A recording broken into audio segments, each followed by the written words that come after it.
आज के इस भोर में फिर से प्रभु के नाम को धन्य कह रहे हैं। और शुरू से जब संगति शुरू हुई थी उस परमेश्वर ने अक्सर बात कर रहे थे और अलग अलग लोगों से बात की है कि क्षमा मांगना, पापों की क्षमा मांगना। हम सब किसी न किसी के चपेट में हैं। कितने लोगों को टीबी हो चुकी है? तो कितने लोगों को कैंसर,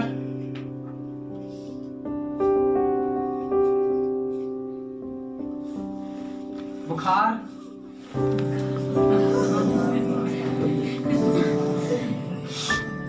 अच्छा कितने लोगों ने पाप के चपेट में आए हैं? सभी। पता है ये ऐसी बीमारी है जो किसी को छोड़ती नहीं है। हर एक इस बीमारी के चपेट में रहते हैं और हमें जरूरत है यीशु के लहू की। हमें जरूरत है उसके खून की और उसने हमारे लिए जान दे दी। आज बहुत से लोग भेंट लेके आए होंगे, काफी लोग भेंट लेके आए हैं और लगभग लेके आएंगे, हम हाथ नहीं उठाएंगे, लगभग लेके आए हैं। और बहुत से लोग अपना 10वां भाग भी लेकर आते हैं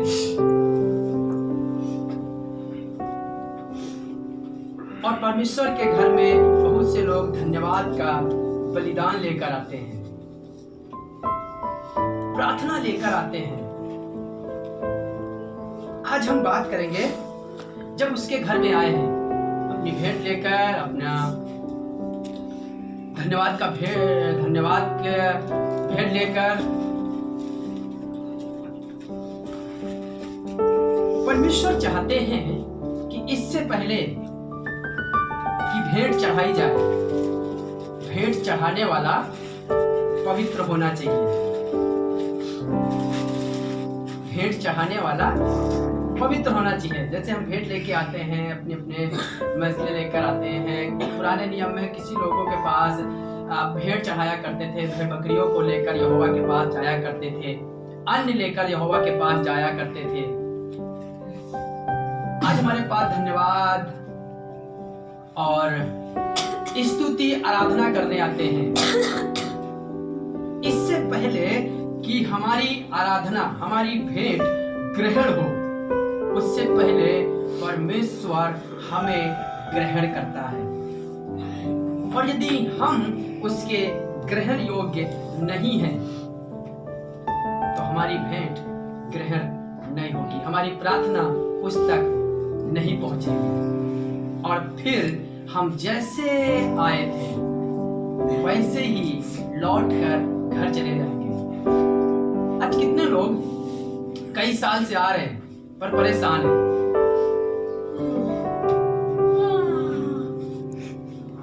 नहीं हाथ उठाइए,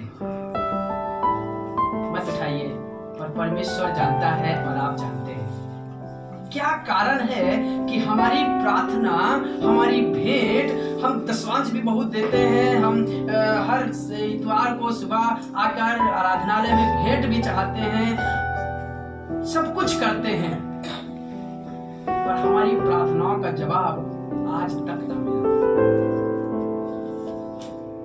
क्या कारण है? आज थोड़ी देर इसके बारे में बात करेंगे। पढ़िएगा मरकुस रचित सुसमाचार 11वां अध्याय। मरकुस, जो भी पढ़ेंगे बहुत होशियारी से, बड़े सावधानी से। 11वां अध्याय और उसकी 25वीं आयत पढ़िएगा। बहुत कमाल की बात लिखी हुई है जी।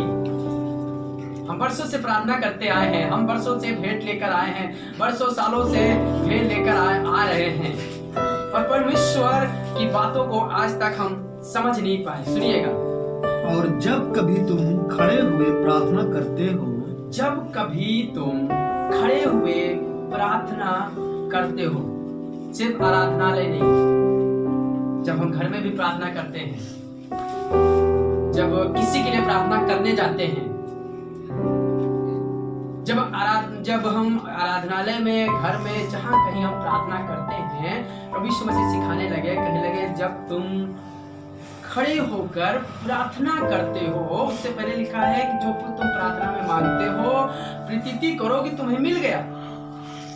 इससे पहले कि मिल जाए, उससे पहले ये बात हमें बहुत जान लेने की जरूरत है कि कई बार हमारी प्रार्थना करते तो हैं पर जवाब नहीं आता,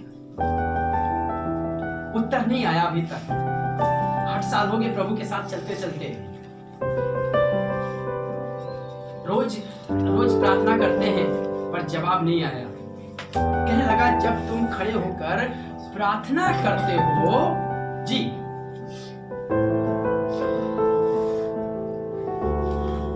तो यदि तुम्हारे मन में किसी के प्रति कुछ विरोध हो तो क्षमा करो।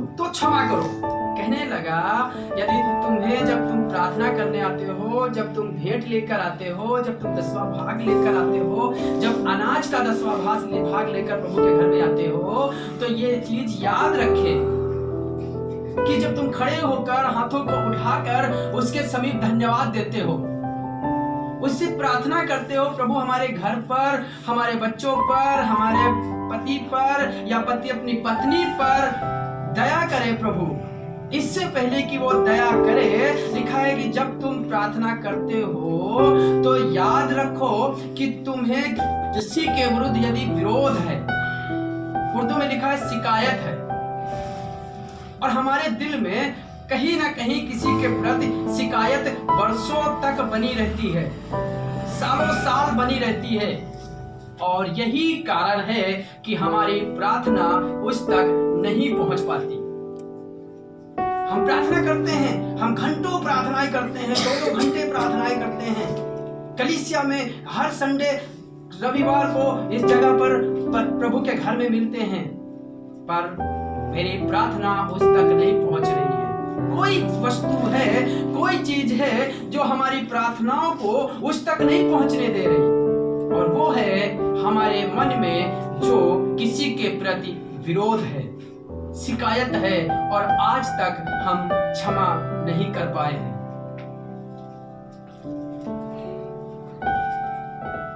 वो आपका भाई हो सकता है,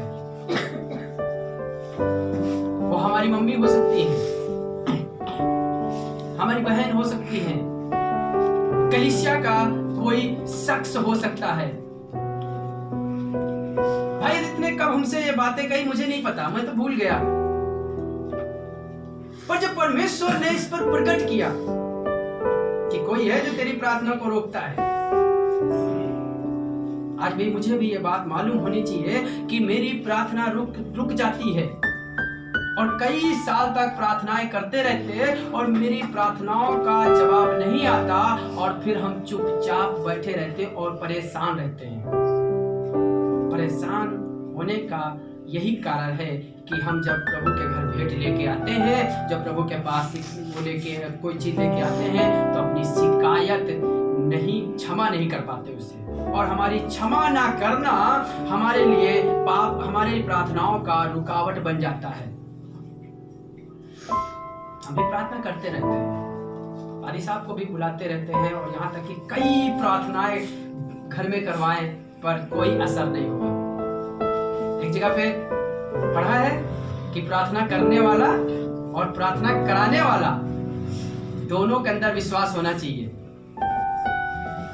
कहना क्या चाह रहा है? प्रार्थना करने वाला और प्रार्थना कराने वाला दोनों पवित्र होना चाहिए, या फिर दूसरे शब्दों में कह दिया जाए, यदि प्रार्थना करने वाले के अंदर भी किसी के विरुद्ध शिकायत है और जाकर वो प्रार्थना कर रहा है, तो उसकी प्रार्थना उस तक नहीं पहुंचेगी। किसी खादिम के जरिए हमने एक बात सीखी थी, वो खादिम कह रहे थे कि मेरे सर के बाल ऐसे ही नहीं झड़ गए। पता है क्यों?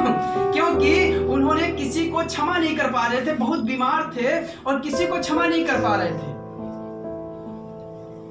सारे बाल गिर गए। और जब उन्हें मालूम पड़ा, बीमारी में कई बार प्रार्थनाएं कर रहे थे, प्रार्थना का जवाब नहीं आ रहा था, पर उन्हें जब पवित्र आत्मा ने बात को बताया और फिर वो जाकर उस शख्स से माफी मांगी और फिर प्रार्थना की और वो चंगे हो गए। हमारी क्षमा न करना किसी को हमारी प्रार्थना का रुकावट बनता है और हमारी प्रार्थना उस तक नहीं पहुंच पाती। फिर हमारी भेंट कितनी बड़ी क्यों ना हो। अपने घर की बात बता रहे हैं। हमारी नानी जब इस दुनिया में थी, हमारे बड़े वाले मौसियों को पसंद नहीं करती थी क्योंकि उनके काम उनकी नजर में ठीक नहीं थे।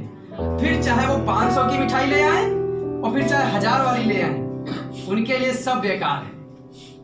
चाहे सेब वो 200 रुपए किलो मिलते हो और चाहे फिर 500 रुपए किलो मिलते हो, उनके लिए सब बेकार है।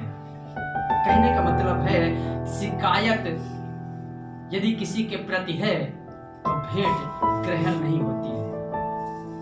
फिर चाहे हम सारे चीजों का दशमांश दें और हर इतवार आए, हमारी प्रार्थनाओं का जवाब वर्षों वर्षों तक, यहाँ तक कि मैं कहता हूँ जीवन भर उत्तर नहीं मिलेगा। आते रहिए और फिर चले जाइए और ऐसे ही आते रहेंगे और ऐसे ही जाते रहेंगे।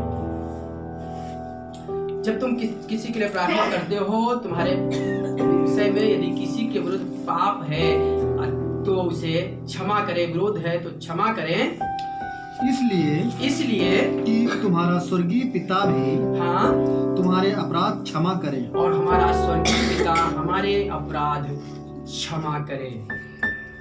मत्ती रचित सुसमाचार 5वां अध्याय और उसकी 23 और 24वीं आयत पढ़िएगा जी। इसलिए यदि तू अपनी भेंट वेदी पर लाए, यदि तू अपनी भेंट वेदी पर लाए, यदि तू अपनी भेंट परमेश्वर के घर में लाए, इससे पहले कि तू प्रभु के घर में प्रवेश करे, परमेश्वर के आराधनालय में जब प्रवेश करे, तो सबोदेशक इस बात को सुलेमान भी कहने लगा, जब तू प्रभु के घर में आए तो सावधानी से आए।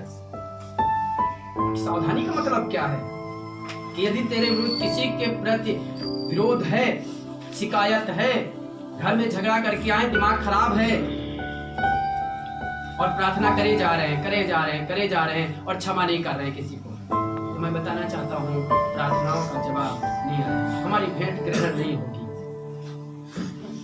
इससे पहले लिखा है, जब तू यहोवा के घर में भेंट लेके आए, यदि तू अपनी भेंट वेदी पर लाए, यदि तू अपनी भेंट वेदी पर लाए और वहाँ तू स्मरण करे, और वहाँ तुझे स्मरण आए कि तेरे भाई के मन में तेरे लिए कुछ विरोध है, तेरे भाई के मन में तेरे लिए कुछ विरोध है, तो अपनी भेंट वही वेदी के सामने छोड़ दे। तू वेदी के सामने छोड़ दे। कहना क्या चाह रहा है कि अपनी भेंट, अपना धन्यवाद का बलिदान, अपना 10वां भाग उसी जगह पे छोड़ दे जी, और जाकर पहले अपने भाई से मेल मिलाप कर, पहले अपने भाई से मेल मिलाप कर ले, और फिर लिखा है तब तू आ और अपनी भेंट, और तब आकर अपनी भेंट चढ़ा, तब आकर अपनी भेंट चढ़ा।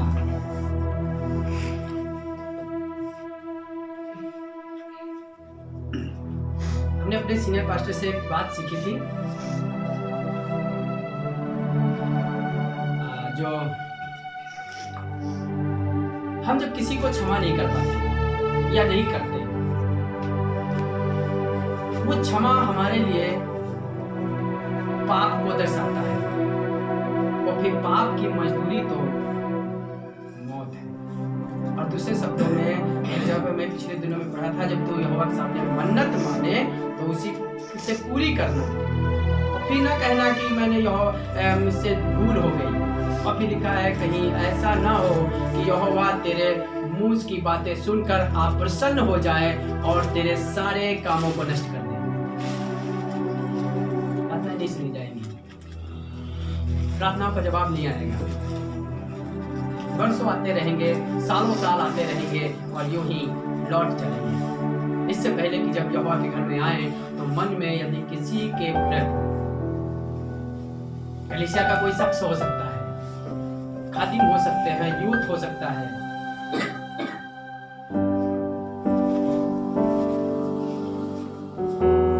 बातें मुझे मालूम पड़ जाता है, पर जरूरी है कि ये भी मालूम हो कि मेरी प्रार्थना का जवाब क्यों नहीं आ रहा है। लोगों को कलीसिया के तौर तरीके मालूम हो जाते हैं। किसी के घर जाएं, कलीसिया नहीं आते पर हाथ मिलाना मालूम है। बिना हाथ मिलाए संतुष्टि नहीं मिलेगी, पर मन में विरोध बना पड़ा है, मन में शिकायत बनी पड़ी है। मैं बताना चाहता हूं, व्यर्थ है ऐसा करना। यदि हमारे मन में शिकायत है और फिर हम दौड़ के हाथ मिला रहे हैं, दिल नहीं मिल रहा है, क्षमा नहीं कर पा रहे हैं, मैं बताना चाहता हूं व्यर्थ है। क्या ऐसा प्रेज द लॉर्ड करना, ऐसा जय मसीह करना, हाथ मिलाना क्या हमारे लिए उद्धार का कारण बनेगा? हाँ, यीशु के नाम में सामर्थ है। जब हम जय मसीह बोलते थे, नया मन जो है उत्साह से भर जाता है, खुशी से भर जाता है। पर यदि जब हम क्षमा नहीं करते तो हमारे लिए एक नसूर का काम करता है। नसूर जानते? नसूर पता क्या करता है? वो पे हमेशा बहता है। और हम चौन भाई एक बात सीखे हैं, जब किसी को हम क्षमा नहीं कर पाते तो बातें एक फोड़े के तरीके अंदर ठहरा करती हैं और रातों दिन उसी में याद करेंगे। वो बात हमेशा चुभती रहेगी, एक कांटे की तरह खड़कती रहेगी। जरूरी है कि हम क्षमा कर दें और हमारे अंदर का जो मैल है वो हट जाए।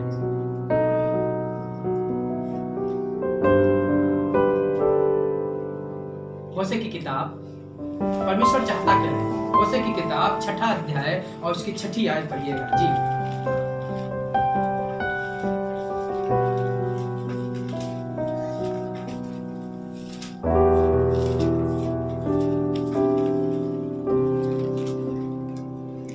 होशे की किताब 6ठा अध्याय और उसकी 6ठी आयत। क्योंकि मैं बलिदान से नहीं, क्योंकि मैं बलिदान से नहीं, मैं स्थिर प्रेम से प्रसन्न होता हूँ। ये परमेश्वर यहोवा की बात है। वो चाहता है कि उसके लोग स्थिर प्रेम करें। स्थिर को दूसरे शब्दों में क्या कहेंगे? मजबूत प्यार, टिकाऊ प्यार। 4 दिन का नहीं, 4 दिन प्यार किए और फिर दिखावी प्यार नहीं। कई बार दिखावी प्यार बना रहता है, दिल से चिपक के लग जाएंगे पर दिल में कहीं ना कहीं अंदर वो पाप बना रहता है, शिकायत बनी रहती है। प्रभु चाहते हैं बड़ा बलिदान नहीं। खुदा के खादिम में प्रार्थना करने लगे, कहने लगे यदि तेरे घर में तेल की नदियां बहा दूं, भेड़ सालाओं की सारी भेड़ें ले आऊं, व्यर्थ है। स्थिर प्रेम चाहता है, मजबूत प्यार चाहता है। वो बलिदान नहीं, वो स्थिर प्रेम चाहता है जी। और होम बलियों से अधिक, वो होम बलियों से अधिक यह चाहता हूँ कि लोग परमेश्वर का ज्ञान रखें। परमेश्वर का ज्ञान रखें। आज लोग परमेश्वर को नहीं जान पा रहे हैं, पर कलीसिया के तौर तरीके मालूम है। पिछले दिनों में एक जगह पर विजिट करने गए, वो बहन कलीसिया नहीं आती, कभी आई होंगी, और गए हाथ मिला के जय मसीह की। हम इसके विरुद्ध नहीं है, हम इसके विरोध में नहीं है, पर मैं बताना चाहता हूं कि जब हम मिल रहे हैं किसी के सामने हम जा रहे हैं तो उसके प्रति यदि हमारा विरोध है, शिकायत है, तो मैं बताना चाहता हूं हमारा धन्यवाद भी करना, हमारा हाथों का उठाया जाना, हमारी भेंट लाया जाना, हमारा 10वां भाग लाया जाना, सब कुछ परमेश्वर के सामने व्यर्थ जाएगा और हम भी एक दिन लाते लाते थक जाएंगे। मनुष्य एक जगह पे कहने लगा, मैं तुम्हारा धन नहीं, मैं तुम्हें चाहता हूं। क्या सिखाना चाह रहा है कि लोग सिर्फ 10वां भाग ही न दे, सिर्फ भेंट ही न लाएं। मैं भेंट के लाने के खिलाफ नहीं हूँ, मैं 10वां भाग लाने के खिलाफ नहीं हूँ। मैं तो खिलाफ वो हूँ जो किसी के प्रति कहीं ना कहीं गुनाह बना रहता है दिल में, और उसके कारण हमारी प्रार्थनाएं उस तक नहीं पहुंच पाती। दानियेल की किताब 9वां अध्याय उसकी 4 आयत जी। इससे पहले दानियेल प्रार्थना करे, एक बात कह रहा है जी, सुनिएगा। दानियेल की किताब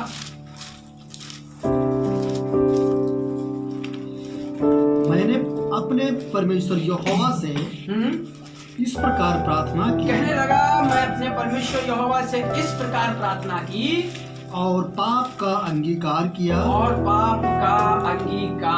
मैं बताना चाहता हूँ, यदि हम परमेश्वर के सामने प्रार्थना कर रहे हैं और हम अपने पापों का अंगीकार नहीं कर रहे हैं, मैं बताना चाहता हूँ हमारी प्रार्थनाएं फिर उस तक नहीं पहुँचेंगी। आगे पढ़िएगा जी। हे प्रभु, तू महान और भय योग्य परमेश्वर है, जो अपने प्रेम रखने और आज्ञा मानने वालों के साथ अपनी वाचा को पूरा करता और करुणा करता है। वाचा को पूरा करता और करुणा भी करता है। मैं बताना चाहता हूँ, वो चाहता है कि हमारी और आपकी प्रार्थनाओं को सुनकर जवाब दे।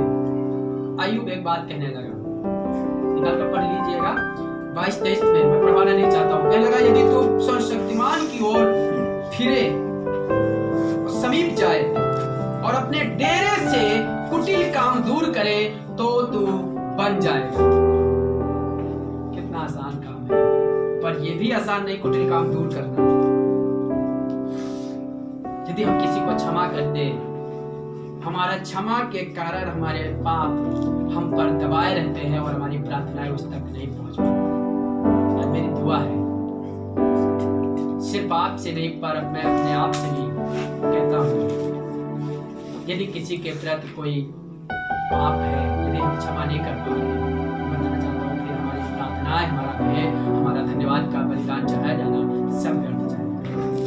आइए दुआ करें, आइए प्रार्थना करें, प्रभु से प्रार्थना करें। हमें नहीं मालूम कि आप कितने साल से सेवा कर रहे हैं। मतलब ये है कि यदि हम किसी के पाप नहीं क्षमा कर पा रहे हैं, तो मैं बताना चाहता हूँ कि फिर हमारी प्रार्थनाएं उस तक नहीं पहुँचती। हमारी प्रार्थनाओं का रुकावट है, हम किसी के पाप नहीं क्षमा कर पा रहे और घंटों प्रार्थनाएं किया करते हैं और बदले जवाब नहीं आता।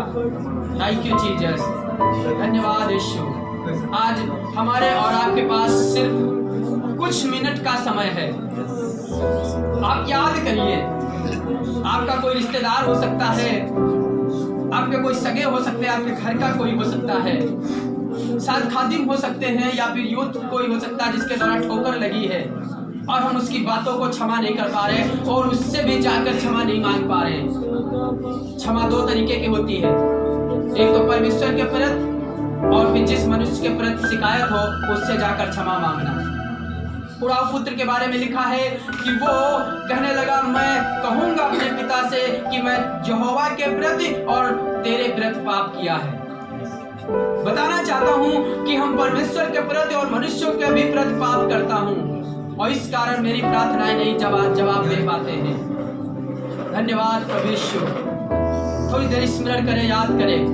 यदि आप किसी को नहीं क्षमा कर पा रहे, आज मौका है, परमेश्वर के सामने उसको क्षमा कर दीजिए और फिर बाद में उससे भी क्षमा मांग लीजिए। Thank you Jesus. थोड़ी सी भी यदि करवाहट है, हन्ना के बारे में लिखा है, कई बार वो प्रार्थनाएं भवन में जाया करती थी, पर पिछले दिनों में हमने इस बात को सीखा कि जब उसने अपनी मन की करवाहट को दूर किया, तब यहोवा ने उसकी प्रार्थना को सुना। हमारी मन की करवाहट के कारण हमारी प्रार्थनाएं उस तक नहीं पहुंच पाती हैं। धन्यवाद यीशु, धन्यवाद यीशु। चमन भाई के साथ दुआ करेंगे। थैंक यू जीसस, धन्यवाद यीशु। Thank you Jesus. हे स्वर्गीय पवित्र पिता, तू प्रभु से बलिदान से नहीं, प्रभु तू दया से प्रसन्न होता है। हालेलुया, धन्यवाद। तू प्रेम से प्रसन्न होता है, हालेलुया, धन्यवाद। क्षमा से प्रसन्न होता है। Thank you Jesus. किसी को माफ कर देना तुझसे प्रसन्न होता है मेरे स्वर्गीय पवित्र पिता। यदि मैंने प्रभु प्रार्थना करते हैं आज कलीसिया के लिए पिता अपने आप को मिला करके पिता हम सबको प्रभु यीशु मसीह ऐसी आत्मा दे, क्षमा करने वाली आत्मा दे प्रभु यीशु मसीह। कोई दुष्ट की आत्मा यीशु तेरे नाम से इस कलीसिया के हर एक अंदर से, लोगों के अंदर से दूर हो जाए पिता। और प्रभु यीशु मसीह क्षमा और माफी की आत्मा दे पिता परमेश्वर, प्रेम की आत्मा दे हमें पिता परमेश्वर। प्रभु एक दूसरे के प्रति हम प्रेम कर सके पिता परमेश्वर। हाँ खुदा यीशु मसीह, ताकि हम भले चंगे हो जाए यीशु मसीह। हाँ मेरे महान पिता परमेश्वर, इस झुंड पर प्रभु दया कीजिए, अनुग्रह कीजिए पिता। हर एक को प्रभु हम आपके हाथों में सौंप देते हैं। यीशु मसीह नासरी के नाम प्रार्थना मांगते हैं, आमीन आमीन आमीन।